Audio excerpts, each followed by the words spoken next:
Saints' best path to victory against the Seahawks. Can New Orleans get first win of 2025? Ladies and gentlemen, Matt Flynn, Jacob Hester off the bench. Okay, we are a couple days away from heading to the West Coast. Not me, but the Saints will be heading to the West Coast to take on the Seahawks. So how can the Saints win this game? It's kind of the same blueprint that we've had. The blueprint of success early. You have to stop them on third down. You cannot give up 3rd and 11s, 3rd and 12, 3rd and 13, 3rd and 14. Can't happen, okay? The Seahawks are a conservative offense, a really good defense, especially interior, conservative offense, and they want to do a lot of what Arizona wants to do, what San Francisco wants to do. San Francisco is more dynamic, but Seattle wants to run the football. They want to run the football, keep Darnold protected, and get the ball to JSN. That's it. That's how they win the game. That's how they want to win games. Saints have to get after Darnold. They have to force Darnold to make mistakes. Darnold does not like getting pressure, especially pressure up the middle. So if we can get some pressure and we can get him uncomfortable, force him into turnovers, execute on those turnovers with early success, that's how the Saints win this game. The Seattle Seahawks, and this game's going to be on the road.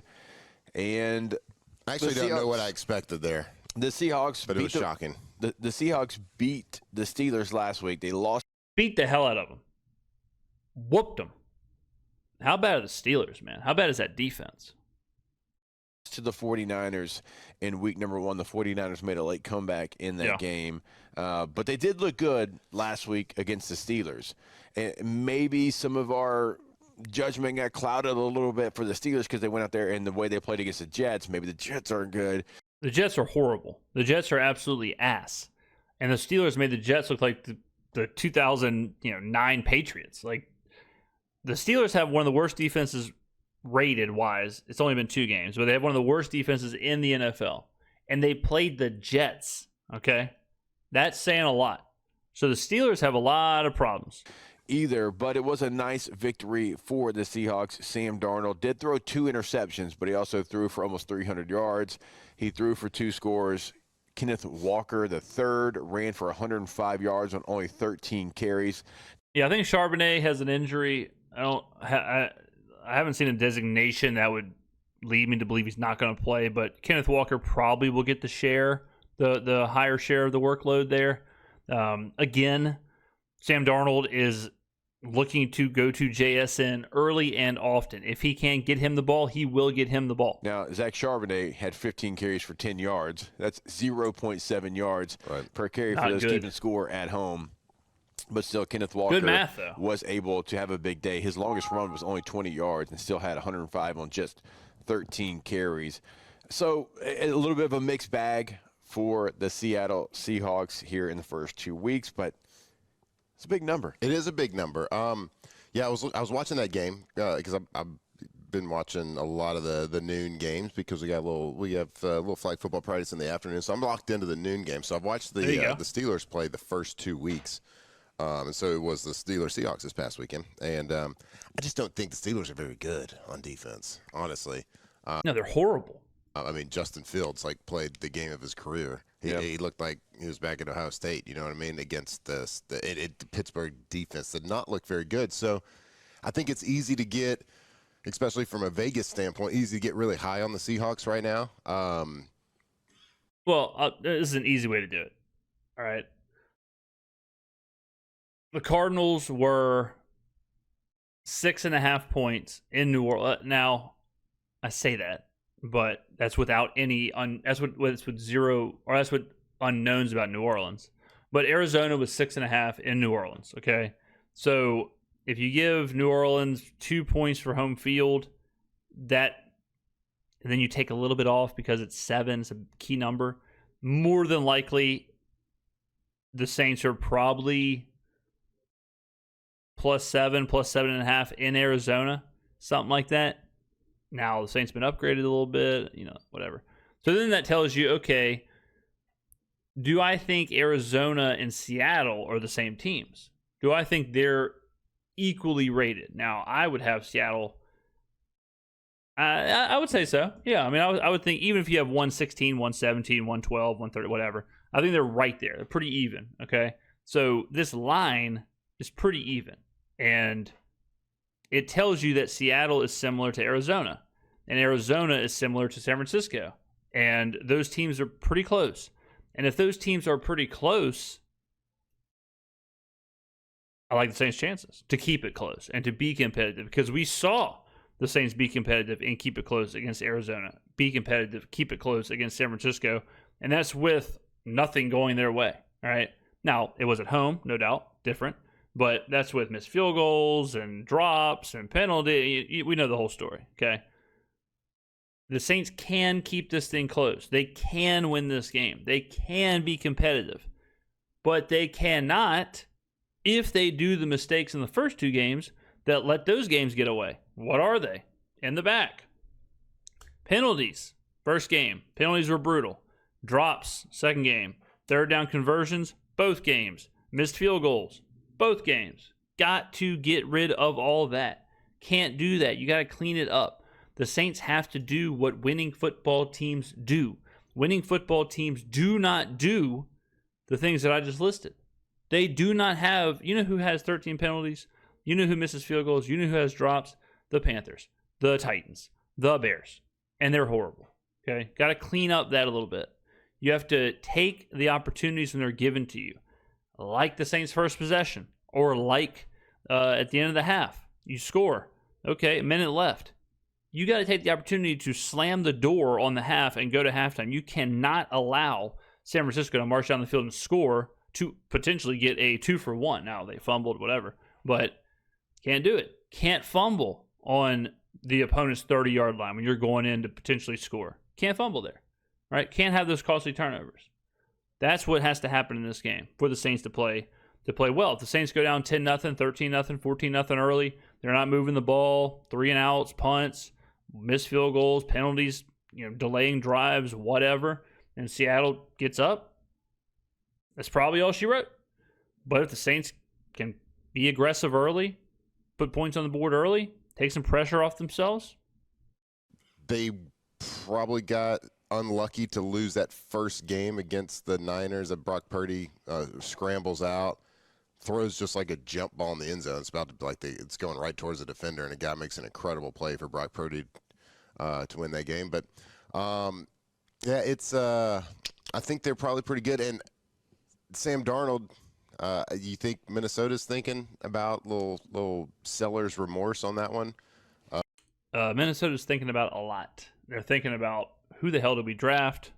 I don't know if they have true seller's remorse on Darnold, but I think they probably are looking at J.J. McCarthy like I don't know. On the Sam Darnold played so well last year for Minnesota Vikings. Got that big contract. It was insane. Seattle. I don't think Minnesota. They also had Daniel Jones in the building. It's another one. Even tried to sign him back. They're like, all right, it's J.J. McCarthy or bust now. Yeah. And I think they're starting to realize that. I think Sam Darnold's a pretty good little quarterback in the NFL. So he's now with Seattle. I don't know. Sam Darnold and Geno are like the new Kirk Cousins and Derek Carr, where Derek Carr and Kirk Cousins were always like grouped together, and they're pretty similar players. Geno and Sam Darnold, I think, are very similar players.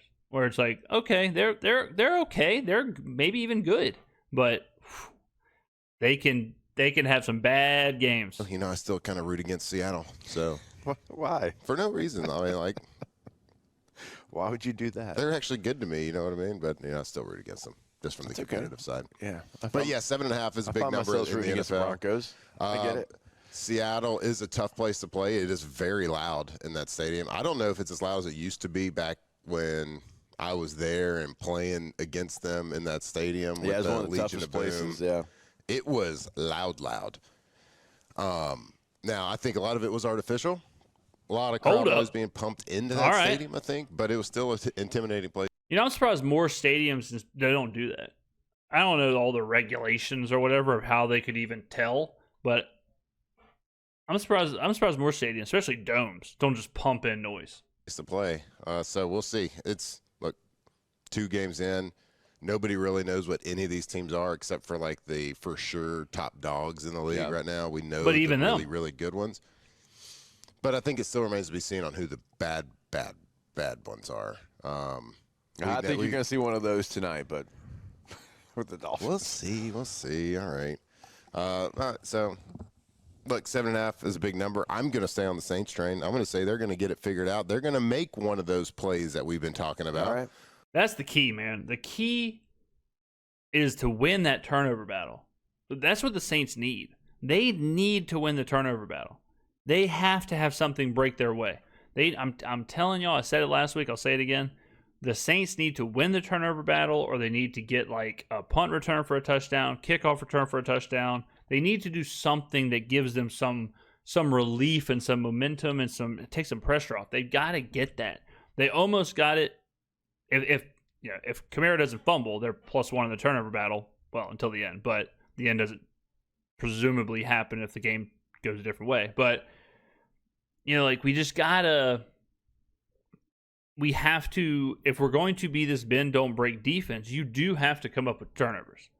And we saw that in the preseason. I know it's the preseason, but we need some of that in this game. And man, is Sam Darnold Sam Darnold is certainly a quarterback who he'll turn it over. Olave is going to be happy, and he's not going to look like he's concussed out there, and he's going to make some big-time plays this week. I'm going to say that. All right. I'm going to keep saying they're going to win. Until they win. And then I'm going to be like, I told y'all. There you go. Told y'all they were going to win this one. It's the playbook. You also need some credibility here too, Oh yeah, yes. You got to have that now. That's what I'm going for. Big J journalist over here. Okay. Trevor Penning is questionable. Chase Young is questionable. Yeah, injuries, huge concern. Chase Young's not going to play. Radens has been ruled out. We don't know if Penning's going to play. Who the hell knows? All right, so that's not good because the Seahawks, like I mentioned, their interior defensive line is gnarly.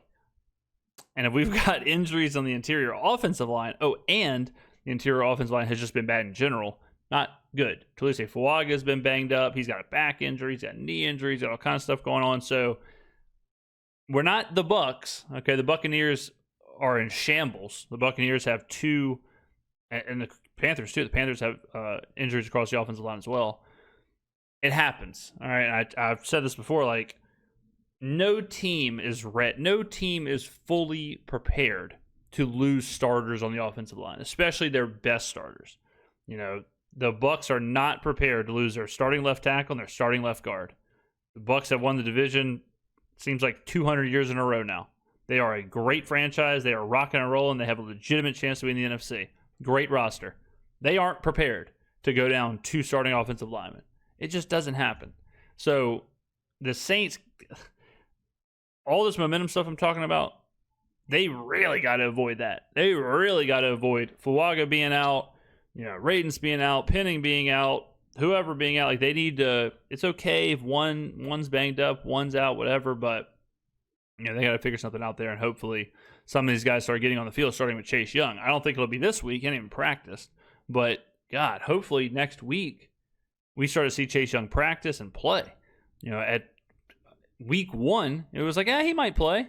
So, hold him out. It's a calf injury. You don't want to risk it. Just hold him out 1 week and then let him play week 2. LOL.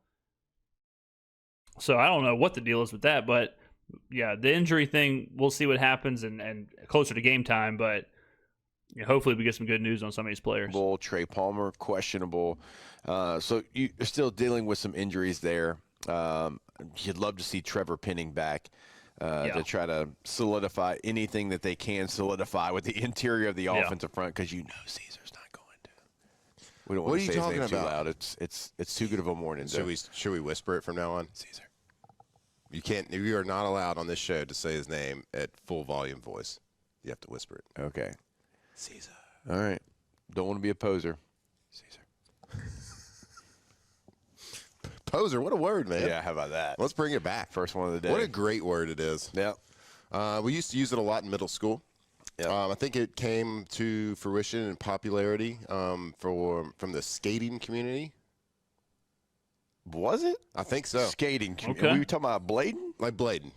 You remember like middle school, you'd wear the Yeah, the cool skates, though, the ones you could grind on, the ones like with the grinding plate, not like rollerblades. What were the shoes called that had the wheel on the back? Heelys. Yeah, you have the Heelys, or you have the grinders. Like it was the the grinding plate, the soap shoes. When I was in like 5th, 6th grade, soap shoes were the rage. People were grinding on anything they could. There wasn't a park bench that was safe in Biloxi, Mississippi. They had the soaps. Had like the little arch in the middle of it. That was like fiberglass, and you could like grind like you were on skates. You remember those? We had a right tackle. I'm not gonna say his name. You can look it up if you're going to. In San Diego, and he was notorious for any dynamic edge rusher that we played against. He'd tap his hip. I'm going down. I'm like, so you're gonna leave me on Tom Bodley? You're gonna leave me on Terrell Suggs in pass protection? I'm squeezing. Like you're going down. Like that's. And notorious, like if it was, like if, you know, like, yeah, he could kind of make a case that he needed to squeeze whatever. I'm like, dude, come on, bro.